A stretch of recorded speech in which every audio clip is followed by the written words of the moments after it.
a lot of people don't know how to actually give a good hug. And so can you guide us through actually like how to experience a good long hug that expands intimacy and connection? Sure.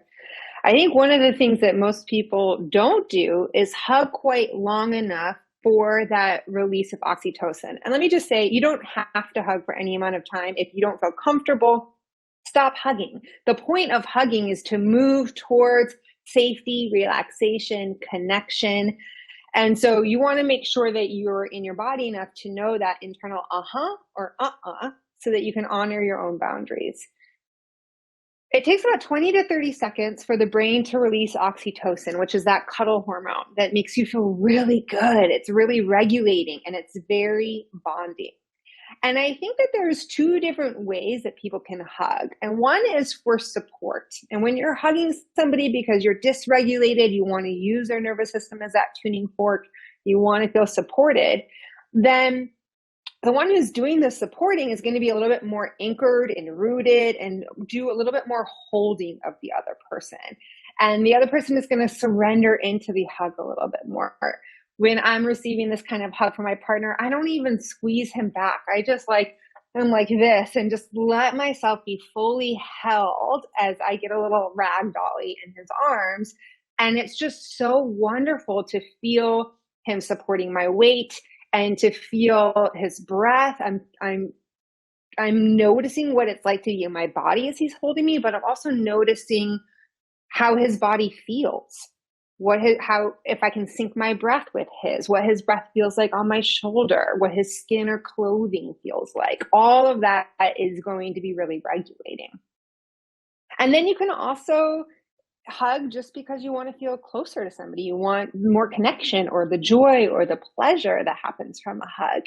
And that might include a little bit more touch. If you're doing more of a platonic hug, that touch would be on the top of the body, the back or the shoulders. And if it's more of a sensual hug with a lover, somebody that you're flirting with, it might include more caressing, hair, lower back. You have consent, their butt, right? It can be a little bit more erotic in these ways. And when you're hugging in a platonic way, it's oftentimes more heart-centered. You're really feeling it emotionally. And when it's in a more erotic setting, you're feeling it emotionally, but you're also feeling more connection with your genitals. So this is where some of those pelvic floor exercises can be really useful. And you're feeling some of that pleasure start to come online. Well, and I'm thinking this is so good. So I'm thinking about the hug, and when you just said feeling into your genitals, like I think about when you hug certain people, right? And maybe you can talk about the difference in this. Like people kind of hug. I wish I could stand up and do it, but I don't have the space. Like where you're like putting your whole pelvis back, you know what I mean, to make sure your genitals are not touching the other person.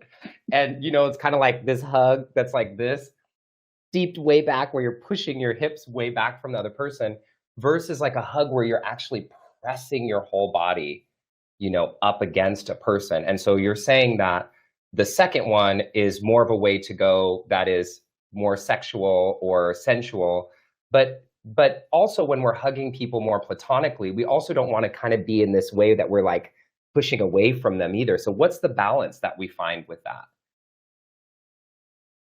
Yeah, I love that you're raising this point, and I think you're spot on. When you're hugging in a platonic or familial way, you do want to have space between your genitals, but people really emphasize and exaggerate that they look like a bow and arrow, right? Yeah. And and then it just feels awkward, and the other person feels worried and concerned about your comfort. It's not relaxing, and it doesn't necessarily feel safe because there's such extreme attention. It's going too far of a pendulum swing, right? Yeah. And so I think it's about being really rooted and anchored and having good posture. Like you're really standing up tall, but you are leaving maybe, this much space between your genitals Yeah. rather than this much space. Yeah. Yeah. I always, anyways, what I was really thinking of is in the support hug, how the first kind of in the support hug, giving yourself permission when you're the person supporting to really stand tall and hold someone. And even you could even tell someone if you're supporting them, like, you can let your weight go on me. So this is like how we can, like, you can relax, like I can hold you. And when you're hugging someone, like even being able to give that instruction to give them permission to let go, because sometimes people don't know if they have that permission. And also when you're on the other side of that and you're the one being supported, to actually give yourself permission to kind of let go. Like you don't have to be hugging back in the same way, but I just felt that like sense of rest and ease when we're in the supporting hug place. And so this could be done with a platonic friend, with any family member, anybody like that. I find that really beautiful. Thank you.